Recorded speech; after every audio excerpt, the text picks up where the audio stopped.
Welcome to TCS academy. TCS academy के online platform पे आप सभी का स्वागत है। तो अभी तक हम लोगों ने शिक्षण विधियों को देखा था, कौन सी बैठक वगैरह हो गई जिसमें हम समूह शिक्षण विधियों को देख रहे थे। अब हम लोग स्टार्ट करेंगे दृश्य शिक्षण सामग्रियां। कौन कौन सी दृश्य शिक्षण सामग्री आ जाती है दृश्य शिक्षण सामग्री में? जैसे क्या क्या आ जाएगा जिसको हम देख करके सीखते हैं। दृश्य शिक्षण सामग्री में हम क्या करते हैं, जो चीज जिसको हम देख करके सीख रहे हैं, देख करके हम उससे कुछ जान रहे हैं, हमें कोई भी जानकारी बस उसको देखने भर से मिल जा रही है, तो उसे हम क्या कहेंगे? Visual aids. इसको हम क्या कहेंगे? Visual aids.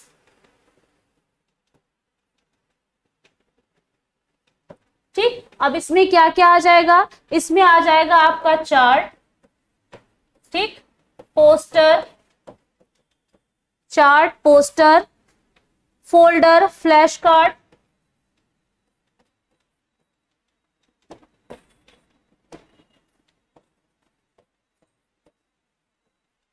Folder, flash card,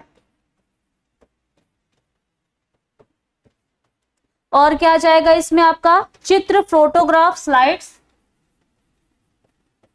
चित्र, फोटोग्राफ्स,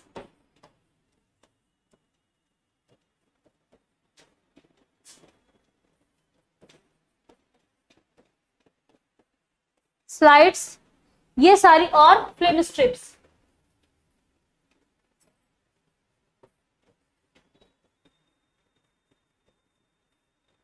ये सारी किस में आ जाएंगी?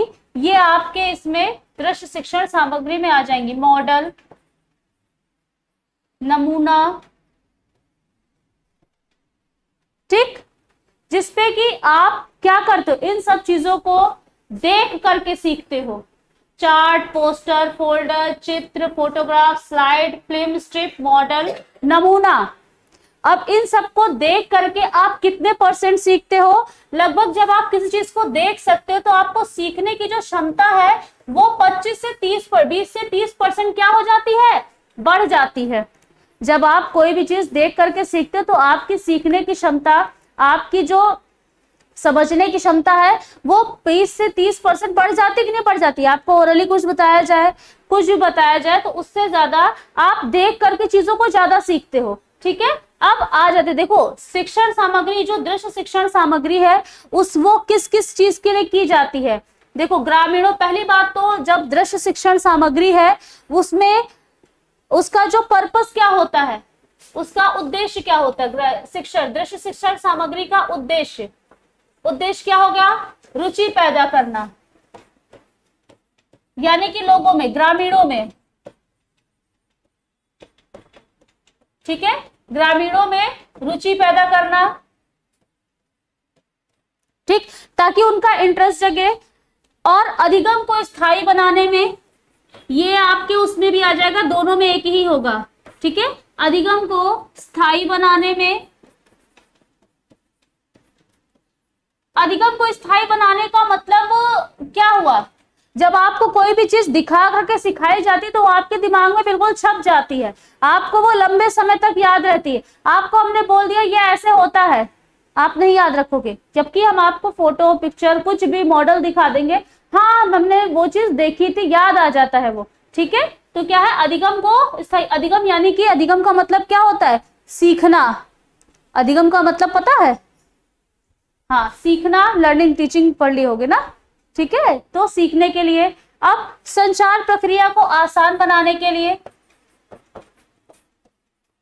संचार प्रक्रिया जो है उसको आसान बनाने के लिए,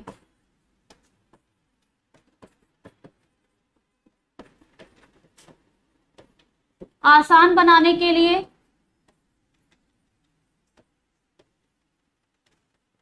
ठीक, और किस लिए की जाती? लोगों को कार्य करने हेतु प्रेरित करने के लिए।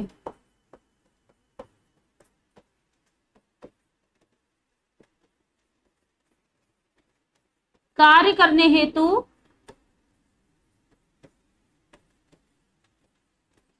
प्रेरित करने के लिए।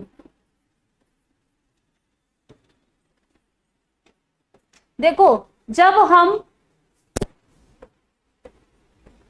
शिक्षण सामग्रियों का यूज करते हैं ना, तो उससे लोगों में इंटरेस्ट पैदा होता है, चीजें मतलब आसानी से समझ में आ जाती हैं और वो लंबे समय तक रहती है, एकदम फिक्स हो जाती है। ठीक, संचार प्रक्रिया को आसान, कुछ भी हमें सिखाना होता तो जब हम चीजों को दिखा करके सिखाते तो एकदम आपको चीजें आसानी से जब दिख जाती तो क्या होता है, आपको याद भी रहता है, प्लस आपका जो कहते कम्युनिकेशन स्किल होती है वो आपका इजी हो जाता है ना, आपको बताना आसान हो जाता है, लोगों को कार्य करते हुए प्रेरित करना। जो भी लोग काम कर रहे हैं अगर आप उसको दिखा दो कि ये देखो ये इसका रिजल्ट है, क्या होगा, वो और ज्यादा मोटिवेट होंगे और ज्यादा करेंगे। ठीक, अब आ जाते हैं हम लोग एक एक करके। अब देखो इसका चयन, जो भी दृश्य शिक्षण सामग्री है उसका चयन करते समय पर क्या करना चाहिए, चयन करते समय ध्यान रखने योग्य बातें। चयन करते समय जब भी आप उसको चुन रहे हो कि कैसी दृश्य शिक्षण सामग्री है,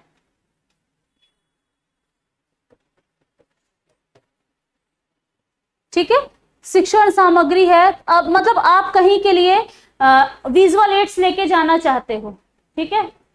अब मान लो वहां पर आप लेके पहुंच गए बढ़िया प्रोजेक्टर, ठीक है, प्रोजेक्टर आप लेके पहुंच गए, वहां बिजली ही नहीं है तो क्या करोगे, दिक्कत हुई कि नहीं हुई, ये एक हो गया। और एक आपको जाना है बड़ी दूर, बहुत दूर जाना है, आप बढ़िया पूरा सिनेमा का सेटअप लेकर के जाओ, जा पाओगे, जो चीज आप आसानी से कैरी कर सको, लेकर के जा सको, वही तो लेकर के जाओगे। और जैसा कार्य है यानी कि जैसी चीजें चाहिए उनको, जिस हिसाब से आपको जो चीज बतानी उसी के अकॉर्डिंग से लेकर के जाओगे। अब हमको न्यूट्रिशन का देना है तो न्यूट्रिशन के लिए हम उनके प्रोजेक्टर नहीं लेके जाएंगे, हम चीजें लेकर के जाएंगे साथ में बनाने के लिए, है ना। तो पहला क्या हो जाएगा, किससे क्या क्या चीजें ध्यान रखना पड़ता है हमें, श्रोता का ध्यान कि कैसी ऑडियंस है, श्रोता हो गई। दूसरा क्या, मीडिया, ठीक है, मीडिया कैसी, मीडिया का ध्यान। तीसरा क्या होगा, आर्थिक स्थिति,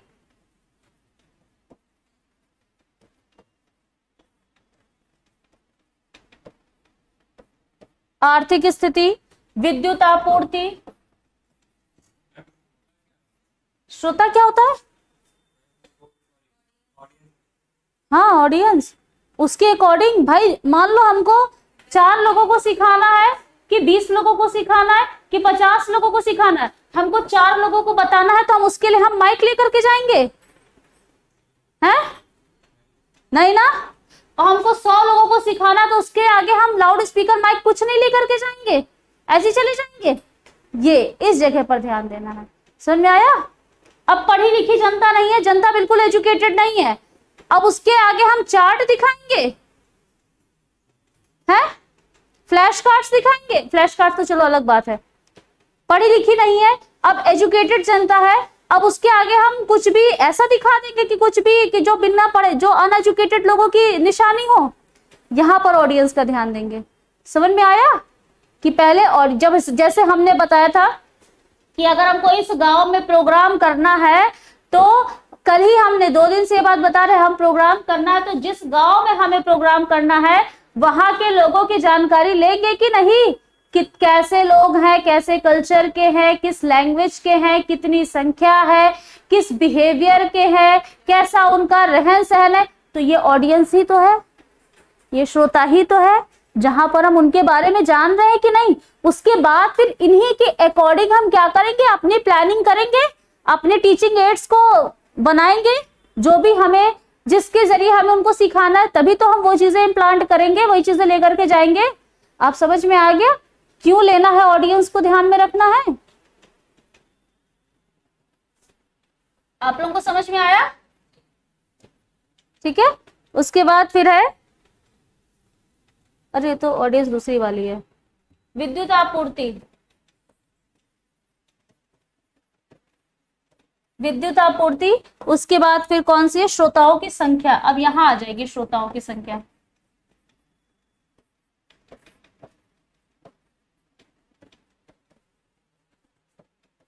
ठीक है, श्रोताओं की संख्या। पहला क्या है, श्रोता, यानी कि कैसी ऑडियंस है, किस तरीके की है। श्रोता अगर जो है यहाँ पर आ जाएगा एजुकेटेड और अनएजुकेटेड।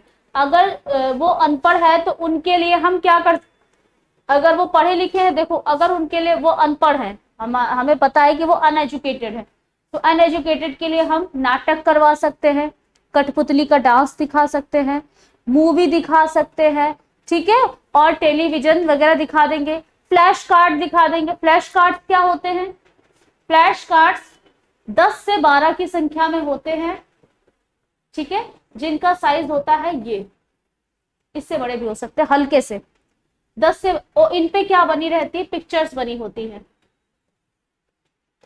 कोई स्टोरी होती है, स्टोरीज की पिक्चर बनी रहती हैं। जैसे आप लोगों ने इस टाइम पे मोशन पिक्चर वो शॉर्ट वगैरह में देखा होगा, कम से कम 200-300 पिक्चर्स बनी होती है, उसको जैसे से खोलते जाते हैं वो स्टेप्स बनते जाते हैं, देखा है? उसी तरीके से लगभग ऐसे ही 10 से 12 होते हैं। एक पेज दिखा, जैसे पहला पेज दिखाया, पहले पेज के बाद फिर उसके बारे में स्टोरी बताई, नेक्स्ट पेज पे जो पिक्चर होगी, स्टोरी पीछे लिखी होती है, आगे पिक्चर बनी होती है। ये फ्लैश कार्ड्स तैयार किए जाते हैं, ठीक है। अब हमें जो भी बताना, हम फ्लैश कार्ड्स के जरिए आगे उनको पिक्चर दिखा रहे हैं, पीछे से हमें स्टोरी बता रहे हैं उनको। फिर नेक्स्ट पेज, पूरी स्टोरी स्टेप बाय स्टेप 12 भागों में 10-12 कार्ड बनाए जाते हैं, उनपे उनसे जो पीछे स्टोरी लिखी उनसे रिलेटेड पिक्चर्स आगे बनी होती हैं, ठीक है। ये फ्लैश कार्ड्स होते हैं, अभी आगे भी आएगा, इसका साइज क्या होता है, काउंटिंग कितनी होती है, सब पूछा जाता है। तो श्रोता अगर अनपढ़ है तो हम उनको इस तरीके से दिखाएंगे जिससे कि उनमें इंटरेस्ट डेवलप हो, क्योंकि उनको फिर पढ़ी लिखी चीजें समझ में नहीं आएंगी, ज्यादा उनके आगे हम टेक्निकल बातें करेंगे, छोड़ के भाग जाएंगे वो, है ना। तो हम उनको उनके हिसाब से, उनके इंटरेस्ट के हिसाब से, उनको जो चीजें पसंद है उसके हिसाब से चीजें बताते और सिखाते हैं, ठीक है। हाँ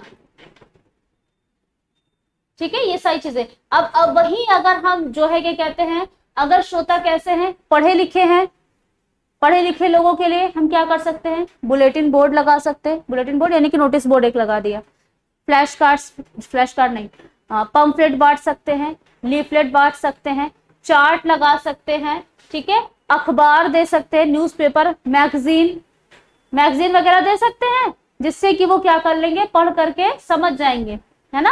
अब जैसे आप लोगों को, जैसे वो जो कुछ कोई सामान लाते हो तो उसके अंदर लिखा होता है, लीफलेट पड़ा होता है, लीफलेट पता है क्या होता है, 3-4 पेज का होता है, 7-8 पेज का। जब कोई सामान लाता है तो उसके अंदर पड़ा रहता है उससे रिलेटेड।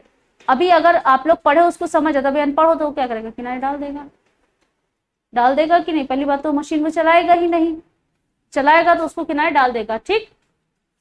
उसके बाद हो जाता है क्या, मीडिया को कैसे सेलेक्ट करते हैं, हम आ जाते हैं मीडिया के ऊपर कि हम कौन से प्रिंट मीडिया का यूज करेंगे कि हम इलेक्ट्रॉनिक मीडिया का यूज करेंगे। भाई मीडिया भी कई तरीके की होती है,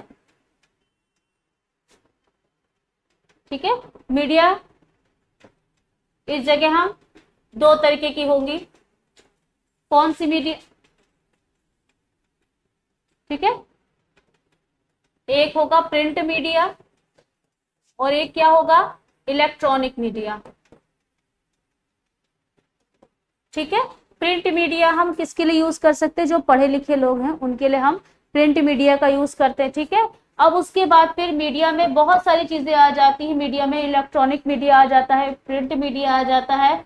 अब मशीन के पुर्जों के बारे में अगर हमको बताना है तो हम कैसे बताएंगे, हैं, इलेक्ट्रॉनिक मीडिया के जरिए बता सकते हैं। अब हम रेडियो, पोस्टर, चार्ट, अखबार, इन सब के माध्यम से सिखाएंगे तो जैसे हमको इलेक्ट्रॉनिक मीडिया बतानी, कुछ भी हमने क्या कर रखा है, वो मशीन के बारे में हमें बताना, मशीन के पुर्जों के बारे में, तो उसके लिए क्या हम चार्ट, पोस्टर और पंपलेट, लीफलेट से हो जाएगा, नहीं होगा ना। उसके लिए हमें बकायदा हमें मशीन दिखानी पड़ेगी। पहले हो सकता है मशीन को हम प्रोजेक्टर पिक्चर्स के थ्रू हम दिखा रहे हैं, शो कर रहे हैं, फिर हम मशीन के पुर्जे दिखा रहे हैं, तो इस तरीके से हम क्या करेंगे, मीडिया का शो करेंगे। अखबार में तो हम छपा नहीं सकते कि ये मशीन ऐसे चलती है, ऐसे नहीं चलती है, ठीक, मतलब तुलनात्मक अध्ययन करते हैं। उसके बाद क्या आ जाएगा, आर्थिक स्थिति, आपका बजट कितना है, आप उसके अकॉर्डिंग ही तो चीजें यूज करोगे। हमारा बजट माइक खरीदने का भी नहीं है और हम वहां पर प्रोजेक्टर तो लेके नहीं जा सकते, होता है कि नहीं होता भाई। कभी कभी जो एनजीओ, जैसे तुम लोग इस टाइम पे, प्रेजेंट टाइम पे एनजीओ बहुत ज्यादा फेमस हो गए हैं, एनजीओ जैसे चलते हैं, कुछ एनजीओ अभी स्टार्टिंग फेज में है, शुरुआत कर रहे हैं, अभी उनका इतना बजट नहीं होता है कि वो बस्तियों में जाए या जिस जगह भी जाए तो वो बड़ी बड़ी चीजें दिखाएं, है ना। तो वो अपने बजट के अकॉर्डिंग छोटे स्तर से ही, छोटे रूप से ही अपने तरीके से काम करते हैं कि नहीं करते, दिखाते हैं कि नहीं दिखाते, समझाते हैं, दिखाते हैं, बताते हैं उनको, तो वो अपने बजट यानी कि जैसी आर्थिक स्थिति है उसके अनुसार वो सामान लेकर के जाते हैं दिखाने, ठीक है। अब उनके पास नहीं पैसा है कि वो जब नाटक तैयार करवाए तो जो 7-8 लोग नाटक तैयार करेंगे वो भी तो पैसा मांगेंगे भाई, मेहनत करेंगे, प्ले तैयार करेंगे, तब जाकर के प्ले प्रेजेंट करेंगे, तो उसके लिए उनके पास क्या होना चाहिए, पैसा होना चाहिए। अब उनके पास नहीं है पैसा, उन्होंने प्ले कैंसिल कर दिया, कोई और तरीका देख लिया, किसी और तरीके से कर लिया, ठीक है। तो आर्थिक स्थिति के अकॉर्डिंग हम दृश्य शिक्षण सामग्री, अब क्योंकि जो चार्ट है, ग्राफ है, कई चीजें हैं जिनको बनाने में पैसा लगता है, ठीक है। अब नहीं पैसा, ठीक। अब विद्युत आपूर्ति का एग्जाम्पल हम लोग पहले दे चुके हैं, जैसे हम देख लेते हैं कि जहां हम जा रहे हैं वहां पर लाइट की व्यवस्था है नहीं है, तो हम उसके अकॉर्डिंग अपनी शिक्षण सामग्री ले जाए। टीवी हॉल का हम जो है बंदोबस्त करके लेके जा रहे हैं, वहां पे लाइट नहीं है तो हम क्या वहां पे सक्सेस होंगे काम करने में, है नहीं होंगे ना सक्सेस। वहां पर हम प्ले दिखा सकते हैं, नाटक कर सकते हैं, और क्या कर सकते हैं, कठपुतली का खेल दिखा सकते हैं, ये सब चीजें कर सकते हैं। अगर इलेक्ट्रॉनिक है, बिजली वगैरह है, तो हम मूवी वगैरह भी दिखा सकते हैं, ठीक है। अब श्रोताओं की संख्या की भी बात हो सकी है कि अगर अब हमको 100 से ज्यादा, 50 से ज्यादा लोगों को अगर हमें करना है तो हम उसके लिए लाउड स्पीकर भी लेके जाएंगे, लाउड स्पीकर भी लेकर के जाएंगे, माइक भी लेकर के जाएंगे, और क्या लेकर के जाएंगे, सब कुछ, टेप रिकॉर्ड जो भी है वो सब लेकर के जाएंगे। अगर श्रोताओं की संख्या कम है तो हम वहां पर ये सब लेकर के जाना हमारा वर्थ है। हम अकेले बात करने जा रहे हैं किसी से, तो क्या हम माइक लेकर के जाएंगे, पागल समझेगा, भगा देगा, कैसा मेरा कान मत फोड़ो, है ना, यही तो होगा, ठीक।